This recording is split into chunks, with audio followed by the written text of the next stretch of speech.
Hello students, આજે આપણે standard 11માં chapter number 4 continue કરવાના છીએ. આપણે સહસંયોજક બંધ જોયું હતું, આયનીય બંધ જોયું હતું. સહસંયોજકમાં શું જોયું હતું આપણે કે ઇલેક્ટ્રોનની ભાગીદારી થતી હોય બે અણુ અથવા તો બે પરમાણુ અથવા તો તત્વ વચ્ચે જ્યારે ઇલેક્ટ્રોનની ભાગીદારી થતી હોય અને ભાગીદારીથી જે બંધ બનતો હોય તેને સહસંયોજક બંધ કહેવામાં આવે છે. સેકન્ડ આપણે જોયું તો આયનીય બંધ, કાં તો ઇલેક્ટ્રોન પ્રાપ્ત કરવામાં આવે છે અથવા તો ઇલેક્ટ્રોન દાન કરવામાં આવે છે, તો ત્યારે તેને આયનીય બંધ કહેવામાં આવે છે. તો આજે આપણે નેક્સ્ટ જોઈ લઈએ.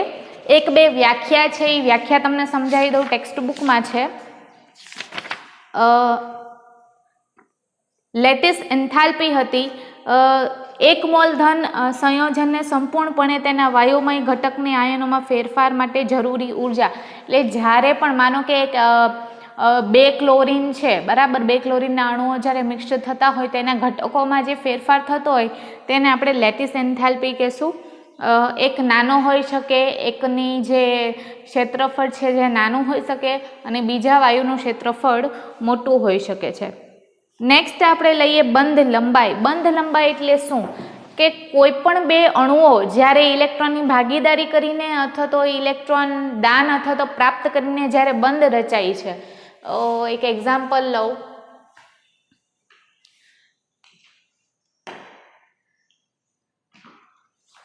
જ્યારે ફોર એક્ઝામ્પલ બે ઓક્સિજન, એટલે કે આ બે પરમાણુ અથવા તો તત્વ સરખા બી હોઈ શકે, અલગ બી હોઈ શકે, HCl ફોર એક્ઝામ્પલ, બરાબર, તો એ એકબીજાથી એક ચોક્કસ અંતરે આવેલા છે અને એ અંતરને જ્યારે આપણે માપીએ છીએ એને આપણે બંધ લંબાઈ કહીએ છીએ કે એ બંને પરમાણુઓ વચ્ચેનો જે અંતર છે એ કેટલો હશે, એની બંધની લંબાઈ કેટલી હશે.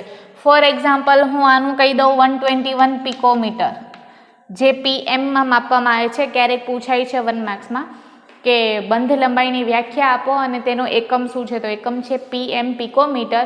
અને બંધ લંબાઈ એટલે શું કે બે અણુ અથવા તો બે તત્વો વચ્ચેનો અંતર, એને આપણે શું કહેશું, બંધ લંબાઈ.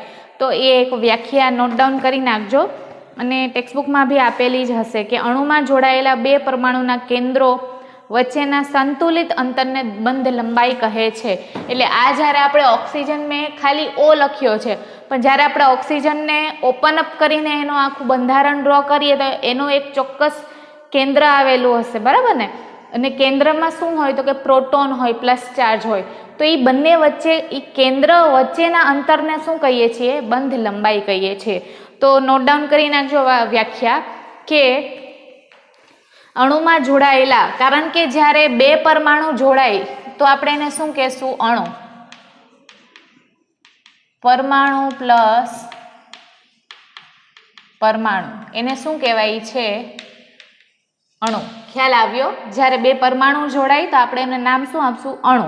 તો જ્યારે પણ અણુમાં જોડાયેલા બે પરમાણુ, એટલે કે આ અણુમાં જોડાયેલા બે પરમાણુ કોઈ બી હોઈ શકે, બે પરમાણુ ના કેન્દ્રો વચ્ચેના સંતુલિત અંતરને બંધ લંબાઈ કહે છે. તો 1 માર્ક્સમાં આ વસ્તુ પૂછાય છે. થોડુંક ટેક્સ્ટબુકમાં વધારે ડિટેલ આપ્યું છે, પણ ડિટેલમાં એટલું જવાની જરૂર નથી. આપણે માત્ર વ્યાખ્યા યાદ રાખશું કે અણુમાં જ્યારે બે પરમાણુઓ જોડાયેલા હોય એના કેન્દ્ર વચ્ચેના અંતરને બંધ લંબાઈ કહેવામાં આવે છે, જેને આપણે પીએમ એટલે કે પિકોમીટરમાં માપીએ છીએ. નેક્સ્ટ છે બંધ કોણ.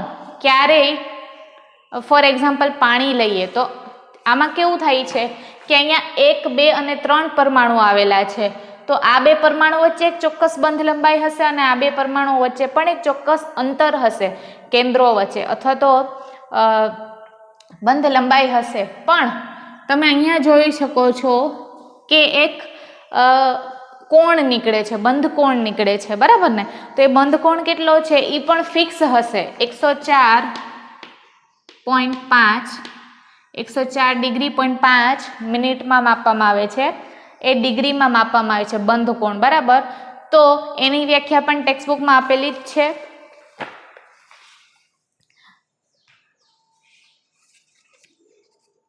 મધ્યસ્થ પરમાણુની આસપાસ બંધન ઇલેક્ટ્રોન ધરાવતી કક્ષકોની વચ્ચે રચાતા ખૂણાને બંધ કોણ કહેવાય છે.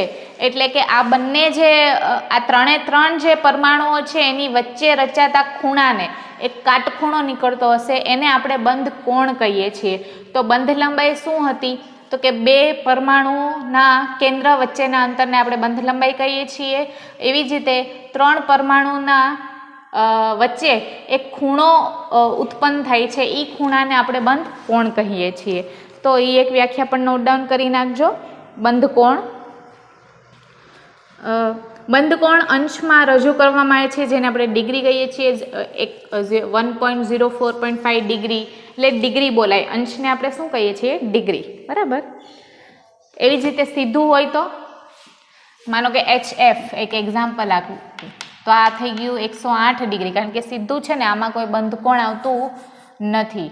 તો આપણે અહીંયા એમ લખી શકીએ 108 ડિગ્રી. ખ્યાલ આવે છે? એટલે બે પરમાણુઓ વચ્ચે પણ કયું હોય છે? 108 ડિગ્રીનું હોય છે. ક્યારેક ક્યારેક એક્ઝેક્ટ 90 ડિગ્રી પણ થતું હોય, અને બંધ કોણ બધાના અલગ અલગ હોય છે. પાણીનો એક્ઝામ્પલ તમને ટેક્સ્ટબુકમાં આપ્યો જ છે કે H2O લખીને આપ્યું છે, તો એનો બંધ કોણ 104.5 ડિગ્રી છે. ડિગ્રી એટલે અંશ. પછી છે બંધ એન્થાલ્પી. હવે કોઈ પણ બે પરમાણુઓ છે એનો બંધ આપણે તોડવો છે. ફોર એક્ઝામ્પલ લઉં છું પાણીનો બંધ આપણે તોડવો છે, તો આપણે શું કરશું? એનું તાપમાન વધારશું, એટલે કે પાણીને આપણે ગરમ કરશું. તો એ પાણીને ગરમ કરશું તો શું થશે? પ્રવાહીમાંથી એ વાયુમાં ફેરવાઈ જશે. પણ રાસાયણિક પ્રક્રિયા શું થતી હોય છે? તો કે રાસાયણિક પ્રક્રિયામાં H2O ની વચ્ચે આ જે બંધ હોય ને, એ બંધ તૂટે છે. તો આ બંધ તોડવા માટે આપવી પડતી જરૂરી ઉર્જાને આપણે બંધ એન્થાલ્પી કહીએ છીએ. શું કહીએ છીએ? બંધ એન્થાલ્પી. એટલે કે તમારે આ બંધને તોડવાનું છે. આ બંધને તોડવા માટે આપવી પડતી જરૂરી ઉર્જાને શું કહેવામાં આવે છે? બંધ એન્થાલ્પી. તો આ ત્રીજી વ્યાખ્યા થઈ. પહેલી વ્યાખ્યા હતી બંધ લંબાઈ, કે બે પરમાણુઓના કેન્દ્ર વચ્ચેના અંતરને બંધ લંબાઈ કહીએ છીએ. કોઈ પણ ત્રણ પરમાણુ વચ્ચે એક ખાસ કાટકોણ એટલે કે ખૂણો સર્જાય છે, ઉત્પન્ન થાય છે, તો એ ખૂણાને આપણે બંધ કોણ કહીએ છીએ, જેને અંશમાં માપવામાં આવે છે, ડિગ્રીમાં. ત્રીજી છે બંધ એન્થાલ્પી, કે કોઈ બી અણુના બંધ તોડવા માટે આપવી પડતી જરૂરી ઉર્જાને બંધ એન્થાલ્પી કહે છે. અને એ પણ તમારી ટેક્સ્ટબુકમાં આપેલું જ છે. બંધ એન્થાલ્પી બે પરમાણુઓ વચ્ચે ખાસ પ્રકારનું એક મોલ બંધને તોડવા માટે જરૂરી ઉર્જા તરીકે વ્યાખ્યાયિત કરી શકાય છે. એટલે તમારે ઉર્જા આપવી પડે છે. આને હું કઈ રીતે ઉર્જા આપું છું? તો કે એનું તાપમાન વધારું છું. તાપમાન વધારીશ એટલે આ બંધ તૂટી જશે અને આ પ્રવાહીમાંથી કેમાં ફેરવાઈ જશે? વાયુમાં. એટલે મારે એને ઉર્જા આપવી પડે છે. તો જે પાણી છે એ વરાળ રૂપે બાષ્પમાં ફેરવાઈ જશે. બરાબર છે? તો આ ત્રીજી હતી. હવે ચોથી છે બંધ ક્રમાંક. બંધ ક્રમાંક એટલે શું? ફોર એક્ઝામ્પલ હું હાઇડ્રોજન અને હાઇડ્રોજનની વાત કરું તો એ એક બંધ. એ ઓલરેડી આપણે સહસંયોજક બંધમાં શીખી જ ગયા છીએ કે બે પરમાણુઓ વચ્ચે એકલ બંધ હોઈ શકે, બે પરમાણુઓ વચ્ચે બે ઇલેક્ટ્રોનની ભાગીદારી થતી હોય તો દ્વિબંધ થાય. એક્ઝામ્પલ O2, ઓક્સિજન અને ઓક્સિજન વચ્ચે દ્વિબંધ હોય છે, કારણ કે બંને બે ઇલેક્ટ્રોનની ભાગીદારી કરે છે. એ જ રીતે ત્રીજો એક્ઝામ્પલ આપું ટ્રિપલ બોન્ડનો, એટલે કે ત્રિબંધનો, તો કે નાઇટ્રોજન, એક નાઇટ્રોજન બીજા નાઇટ્રોજન ત્રણ બંધ દ્વારા ભાગીદારી કરીને ટ્રિપલ બોન્ડ બનાવે છે. તો બંધ ક્રમાંક એટલે કેટલા હોઈ શકે? તો કે એક હોઈ શકે, બે હોઈ શકે, અને બંધ ક્રમાંક વધુમાં વધુ 3 હોઈ શકે. 4 બંધ ક્રમાંક હોતા નથી. તો બંધ ક્રમાંક સમજાઈ ગયું. સહસંયોજક બંધના લુઈસ વર્ણનમાં બંધ ક્રમાંક અણુમાંના બે પરમાણુઓ વચ્ચેના બંધની સંખ્યા, એટલે કેટલા બંધની સંખ્યા છે, સંખ્યા કાઉન્ટ કરવાની છે. એકલ હોઈ શકે, દ્વિબંધ હોઈ શકે અને ટ્રિપલ બંધ હોઈ શકે. તો આ થઈ ગઈ બંધ ક્રમાંક. પછી આપણે જોઈએ સંસ્પંદન રચના, જે 3 માર્ક્સમાં પૂછાય છે. મેં અહીંયા બોર્ડ પર લખ્યું છે.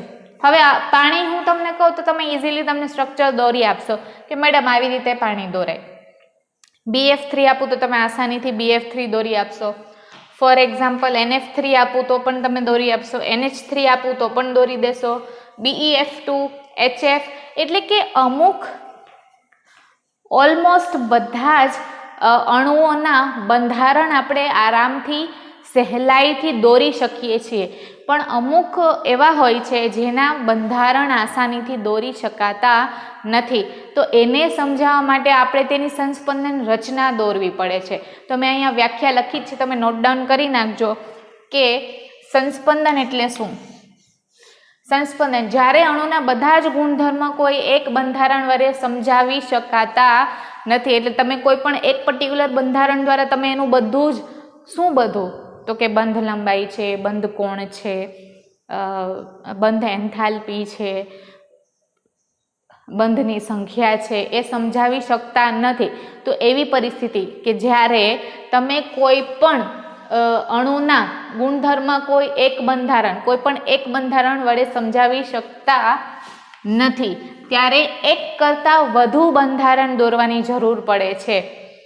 એક કરતાં વધુ બંધારણ દોરવાની જરૂર પડે છે અને જ્યારે આ બંધારણ દોરીએ છીએ તો ધીમે ધીમે તેની સ્થાયીતા વધી જાય છે અને જેને આપણે સંસ્પંદન કહીએ છીએ. પણ એ કોના હોય છે? તો એ એવા જ અણુઓના હોય છે જેના બધા જ ગુણધર્મ, હવે પાણીનો ગુણધર્મ બધા જ આપણે એક બંધારણમાં બતાવી શકીએ છીએ, પણ અમુક અણુઓ એવા હોય છે જેના બધા જ ગુણધર્મ આપણે કોઈ એક ચોક્કસ બંધારણ દ્વારા સમજાવી શકતા નથી. તો એવું થાય ત્યારે શું કરીએ છીએ તો કે એક કરતાં વધારે બંધારણ દોરીને આપણે અણુના બધા જ ગુણધર્મને સમજાવવાની કોશિશ કરીએ છીએ. બરાબર? તો વ્યાખ્યા તમે નોટ ડાઉન કરી નાખજો કે જ્યારે અણુના બધા જ ગુણધર્મ કોઈ એક બંધારણ વડે સમજાવી શકાતા નથી ત્યારે એક કરતાં વધુ બંધારણ દોરવાની જરૂર પડે છે, જેમાં બંધકારક અને અબંધકારક ઇલેક્ટ્રોન યુગ્મ પ્રમાણિત એટલે કે સરખી સંખ્યામાં હોય છે. હવે આવું થાય છે ત્યારે શું થાય છે તો કે સંસ્પંદન સૂત્ર એટલે કે સંખ્યા વધારે તેમ તેમ અણુની સ્થાયીતા વધે છે. એટલે જેમ જેમ તમે સંસ્પંદન રચના વધારે દોરશો, જેટલા સૂત્ર વધારે મળશે, જેટલા બંધારણ વધારે મળશે તેમ તેની સ્થાયીતા વધતી જશે. અહીંયા એક એક્ઝામ્પલ લઉં છું હું. CO3 2- એટલે કાર્બન 1 છે જેને મેં કેન્દ્રમાં મૂક્યો છે, ઓક્સિજન 3 છે જેને ફરતે ગોઠવ્યા છે ટ્રાયેંગલમાં. 2- એટલે ઓક્સિજન 2 કેવા હશે? ઋણ હશે. તો આ થઈ ગયું ડેલ્ટા માઇનસ, આ પણ થઈ ગયું ડેલ્ટા માઇનસ. આ વાળું ડબલ બોન્ડ છે. ધ્યાનથી જુઓ, અહીંયા 6 ઇલેક્ટ્રોન બતાવ્યા છે, અહીંયા 6 બતાવ્યા છે, અહીંયા 2 ઇલેક્ટ્રોન છે. કારણ તો કે બાકીના 2 ઇલેક્ટ્રોન ડબલ બોન્ડ બનાવવા માટે ઉપયોગમાં લેવામાં આવ્યા છે. ખ્યાલ આવ્યો? અહીંયા 6 ઇલેક્ટ્રોન છે. ટોટલ ઓક્સિજન પાસે કેટલા ઇલેક્ટ્રોન હોય? 8 ઇલેક્ટ્રોનમાંથી 6 ઇલેક્ટ્રોન મેં બતાવ્યા છે, બાકીના 2 ક્યાં ગયા? આની સાથે બંધ બનાવવામાં, આમાં પણ અને આમાં પણ. હવે તમે આ બંધારણ નંબર 1 છે, બંધારણ નંબર 2 દોરવું હોય તો શું ફેરફાર કરવાનો છે તો કે આ ડબલ બોન્ડ આપણે ક્યાં બતાવશું? આ બાજુએ બતાવશું. તો ધેટ મીન્સ કે આ આખું સ્ટ્રક્ચર 4 ઇલેક્ટ્રોન વાળું અહીંયા બતાડવાનું અને આ જે સિંગલ બોન્ડ છે તે આ બાજુએ. ઉપર તો હતું એમનું એમ જ. તો આ નંબર 1 થઈ ગયું, પછી અહીંયાથી અહીંયા ગયા આ નંબર 2 થઈ ગયું. ખ્યાલ આવે છે? અને પછી અહીંયાથી પાછા અહીંયા ગયા એટલે કે ડબલ બોન્ડ અહીંયા બતાવ્યું તો આ નંબર 3 થઈ ગયું. તો ટોટલ આપણને ડબલ બોન્ડ બધે જ બતાવ્યા, અહીંયા બતાવ્યો અને ઉપર બતાવ્યો. તો આપણને કેટલા સંસ્પંદનની રચના મળી? 3 સંસ્પંદનની રચના દોર્યા બાદ આપણે આના બધા જ ગુણધર્મ સમજાવી શકીએ છીએ. એવો જ આપણા ટેક્સ્ટબુકમાં O3 ઓઝોનનો એક્ઝામ્પલ આપેલો છે. તો ઓઝોનમાં શું કરવાનું છે? એકવાર આ મેઇન ઓઝોનનું છે. બરાબર? આ બંધારણ નંબર 1 છે, બંધારણ નંબર 2 છે અને બંધારણ નંબર 3 છે. તો એકવાર આ બાજુએ ડબલ બોન્ડ બતાવ્યો છે, ડબલ બોન્ડની બંધ લંબાઈ ઓલરેડી ટેક્સ્ટબુકમાં આપી દીધી છે તો લખવી ફરજિયાત છે, 121 પિકોમીટર, અને આ બાજુ સિંગલ બોન્ડની 148 પિકોમીટર. પછી સંસ્પંદન થાય તો આ બંધ આ બાજુએ થાય ને આ બંધ આ બાજુએ, તો ચેન્જ કરી નાખવાનું. હવે આ બંનેને જ્યારે મિક્સર કરવામાં આવે છે તો નીચે આપણને શું દેખાય છે તો કે અહીંયા પણ ડબલ બોન્ડ હોઈ શકે અને અહીંયા પણ ડબલ બોન્ડ હોઈ શકે, પણ ધ્યાનથી જોઈએ તો તેની બંધ લંબાઈ ચેન્જ કરીને બતાવી છે. કેટલી છે? બંને બાજુએ 128 pm બતાવી દીધી છે. એટલે આ બંધારણ આવડવું જોઈએ. એક્ઝામમાં ખાસ પૂછાય છે કે ઓઝોનનું સંસ્પંદન રચના સમજાવો અથવા તો સંસ્પંદન રચના સમજાવી એક ઉદાહરણ આપો. તો ઉદાહરણમાં તમે CO3 2- પણ બતાવી શકો, O3 પણ બતાવી શકો, અથવા તો કાર્બન ડાયોક્સાઇડ પણ મેં દોર્યો છે રેફરન્સ માટે. CO2 2 આ પણ બતાવી શકો. મેં તમને 3 એક્ઝામ્પલ બોર્ડ ઉપર બતાવ્યા છે કે મેક્સિમમ આપણે સંસ્પંદન રચના જ્યારે સમજાવીએ, જ્યારે બધા જ ગુણધર્મ સમજાવી ના શકતા હોય તો આપણે એક કરતાં વધારે બંધારણ દોરવાની જરૂર પડે છે અને એને આપણે સંસ્પંદન રચના કહીએ છીએ. એક પોઈન્ટ માર્ક કરવાનો કે જેમ જેમ સંસ્પંદનની સંખ્યા વધતી જશે તેમ તેમ સ્થાયીતા વધશે. સિંગલ બંધ ઇલેક્ટ્રોન નથી આપતા. એક વસ્તુ યાદ રાખવાની છે, અહીંયા જે સિંગલ બોન્ડ છે એ ઇલેક્ટ્રોનની ભાગીદારી કરતા નથી, એ ઇલેક્ટ્રોન આપતા નથી. બરાબર, તો આ હતું સંસ્પંદન. નેક્સ્ટ આપણે જોઈએ બંધની ધ્રુવીયતા.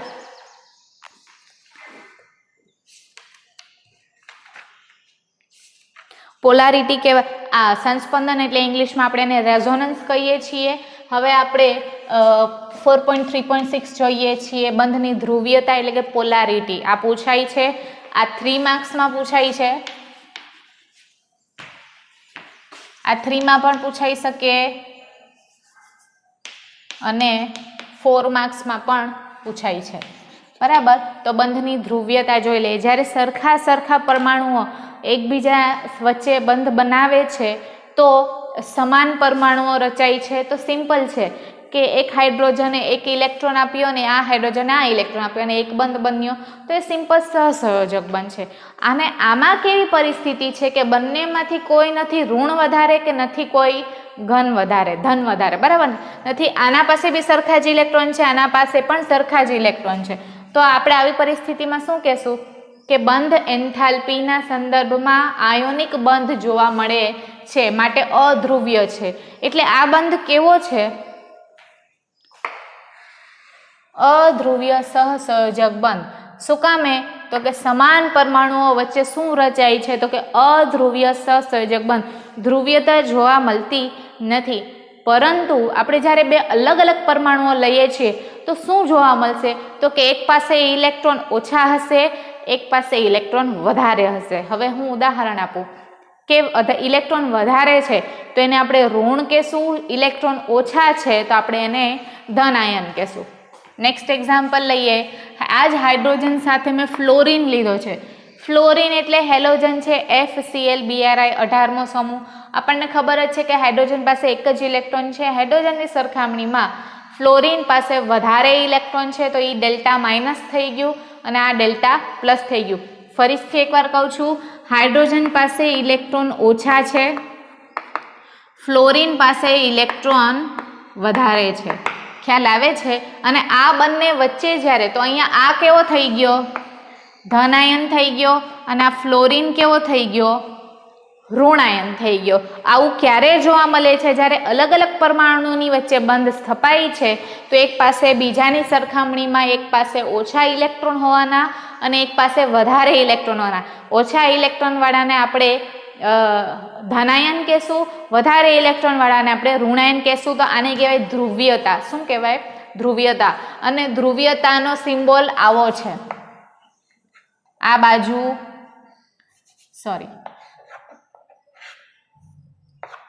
આ એરો હંમેશા ઋણ તરફ હશે, આ પૂંછડી હંમેશા ધન આયન તરફ હશે. તો અહીંયા હું કેવી રીતે બતાવી શકું? H અને F, તો આ ઋણ આયન છે તો એરો હંમેશા ફ્લોરિન તરફ હશે અને હાઇડ્રોજન પૂંછડી છે. બરાબર. ધ્રુવીય સહસંયોજક બંધ ક્યારે સ્થપાય છે? જ્યારે અસમાન પરમાણુઓ વચ્ચે બંધ જોવા મળે છે તો ધ્રુવીભવન ઉત્પન્ન થશે. શું ઉત્પન્ન થાય છે? ધ્રુવીભવન ઉત્પન્ન થાય છે. અને આ ધ્રુવીભવન ઉત્પન્ન થવાથી શું જોવા મળે છે? તો કે દ્વિધ્રુવીય ચાક માત્રા મ્યુ જોવા મળે છે, જેનું સૂત્ર આપણને ખબર જ છે, ભાર ઇન્ટુ અંતર. ભારને આપણે Q કહીએ છીએ, અંતરને R કહીએ છીએ, જેનો એકમ કુલમ ઇન્ટુ મીટર છે. અને આને આપણે ડિબેટ પણ કહીએ છીએ. તો 1 ડિબેટ બરાબર કેટલું છે? ટેક્સ્ટબુકમાં આપી લીધું છે, 1 માર્ક્સમાં પણ પૂછાય છે. 1 debye is equal to 3.33 × 10⁻³ coulomb into metre. તો આ તેનો એકમ છે સ્ટુડન્ટ્સ. આ હતું ધ્રુવ્યતા. ફરીથી એકવાર કહું છું, જ્યારે બે અલગ અલગ પરમાણુઓ વચ્ચે બંધ જોવા મળે છે તો ધ્રુવ્યતા ઉત્પન્ન થાય છે. ધ્રુવ્યતા ઉત્પન્ન થવાથી એક ઋણાયન છે, એક ધનાયન છે. એરો હંમેશા ઋણાયન તરફ હોય છે, પૂંછ હંમેશા ધનાયન તરફ હોય છે. અને આપણે આ સૂત્ર પરથી એની ચાક માત્રા માપી શકીએ છીએ કે કેટલી ધ્રુવીયતા હશે. એક્ઝામ્પલ લઉં છું અહીંયા BF3. ચાલો બોરોન છે, બોરોન કરતાં ફ્લોરિનના ઇલેક્ટ્રોન વધારે છે, તો એરો કઈ તરફ જશે? ફ્લોરિન તરફ જશે. તો ધ્યાનથી જુઓ ને તો આ એક ઉર્જા આ તરફ જતી રહી આમ ને આમ, તો એ ત્રણેય એકબીજાને કેન્સલ કરી નાખી, ઉર્જાને શું કરે છે? રદ કરી નાખે છે. એટલા માટે આનું મ્યુ કેવું મળે છે? 0. ખ્યાલ આવ્યો? હવે અહીંયા પાણીમાં જુઓ તો પાણીમાં ધ્યાનથી જુઓ, આ હાઇડ્રોજન છે, આ પણ હાઇડ્રોજન છે ને આ ઓક્સિજન છે. આમાંથી સૌથી વધારે ઇલેક્ટ્રોન કોની પાસે છે? ઓક્સિજન પાસે. તો એરો કઈ તરફ હશે? ઓક્સિજન તરફ હશે. તો જ્યારે બહારની બાજુએથી ઓક્સિજન તરફ જાય તો આની પણ ઉર્જા જાય છે, આની પણ ઉર્જા થાય ને ત્યાં મિક્સ થાય છે. મિક્સ થાય એટલે -2 ડેલ્ટા, એટલે કે મ્યુ -2 ડેલ્ટા 0 મળતું નથી, કેન્સલ થતું નથી. આમાં શું જોયું તો કે ઉર્જા એક ઉપર જતી રહી, એક આ બાજુએ જતી રહી અને ત્રીજી આ બાજુએ જતી રહી. વિરુદ્ધ દિશામાં જવાથી એકબીજાની ઉર્જાને રદ કરે છે, પણ અહીંયા એવું થતું નથી. આ હાઇડ્રોજન અને હાઇડ્રોજન કોની તરફ આકર્ષણ અનુભવે છે? ઓક્સિજન તરફ ખેંચાયેલા રહે છે. તમારે યાદ રાખવાનું કે ધન આયન ઋણ આયન તરફ ખેંચાયેલા રહેશે, આકર્ષણ અનુભવશે. એટલા માટે આની આપણને ચાક માત્રા મળવા પાત્ર છે. થર્ડ એક્ઝામ્પલ લઈ લઈએ અહીંયા બેરિલિયમની. તો બેરિલિયમ કઈ તરફ આકર્ષણ અનુભવે? ફ્લોરિન તરફ, અહીંયા આ તરફ. તો શું થાય છે? આમ વિરુદ્ધ દિશામાં જાય છે. આમ વિરુદ્ધ દિશામાં જાય છે અને ક્યાંય જ પહોંચતી નથી. એટલા માટે એની ચુંબકીય ચાક માત્રા મ્યુ = 0 થઈ જાય છે. ઓકે, પછી આ એક ક્વેશ્ચન અહીંયા ઇમ્પોર્ટન્ટ છે, આ વાળો ક્વેશ્ચન. આમાં એવું પૂછવામાં આવે છે કે અમોનિયાની ધ્રુવીયતા NF3 કરતાં વધારે શું કામ છે? અમોનિયા એટલે NH3 અને NF3 બંનેની સરખામણી કરવાની છે અને આપણે કારણ લખવાનું છે કે NH3ની ધ્રુવીયતા NF3 કરતાં વધારે શું કામે છે. તો ચાલો સમજી લઈએ. શોર્ટમાં મેં અહીંયા સમજાવ્યું છે તમને. આ પોઈન્ટ્સ લખી નાખશો એટલે આન્સર કમ્પ્લીટ. નાઇટ્રોજન, પહેલાં તો બંનેના કેન્દ્રમાં નાઇટ્રોજન છે, આ બાજુ 3 હાઇડ્રોજન છે અને આ બાજુ 3 ફ્લોરિન છે. તો હવે આમાં ઋણ કયું છે? તો કે નાઇટ્રોજન વધારે ઋણ છે, હાઇડ્રોજન ધન છે. તો આ હાઇડ્રોજન 3 હાઇડ્રોજન કોની તરફ આકર્ષણ અનુભવશે? નાઇટ્રોજન તરફ આકર્ષણનો અનુભવ કરશે અને ધ્રુવીયતા જોવા મળશે. બરાબર, એ 3 કયા તરફ જાય છે? નાઇટ્રોજન તરફ થઈ જાય છે. તો નાઇટ્રોજન વધારે વિદ્યુત ઋણતા ધરાવે છે. આ પોઈન્ટ ક્લિયર થયો. પછી કેટલા બંધ બને છે? NH એટલે 3 N અને H ના બંધ બને છે. ધ્રુવીયતા વધે છે કારણ કે કેન્સલ થતી નથી. 3 એક જ દિશામાં નાઇટ્રોજન તરફ જાય છે. તો ધ્રુવીયતા શું જોવા મળે છે? વધારે જોવા મળે છે. તેના લીધે આપણને દ્વિધ્રુવીય ચાક માત્ર વધારે મળે છે. હવે આ બાજુએ આનું જોઈ લઈએ. ધ્યાનથી જુઓ, નાઇટ્રોજન કેન્દ્રમાં છે, ફ્લોરિન. તો એરો કઈ તરફ છે? ઋણ તરફ છે. એટલે સાચો જ છે, આપણું દોરેલું છે તે. ફ્લોરિનની વિદ્યુત ઋણતા વધારે છે. કોની સરખામણીમાં? નાઇટ્રોજનની સરખામણીમાં.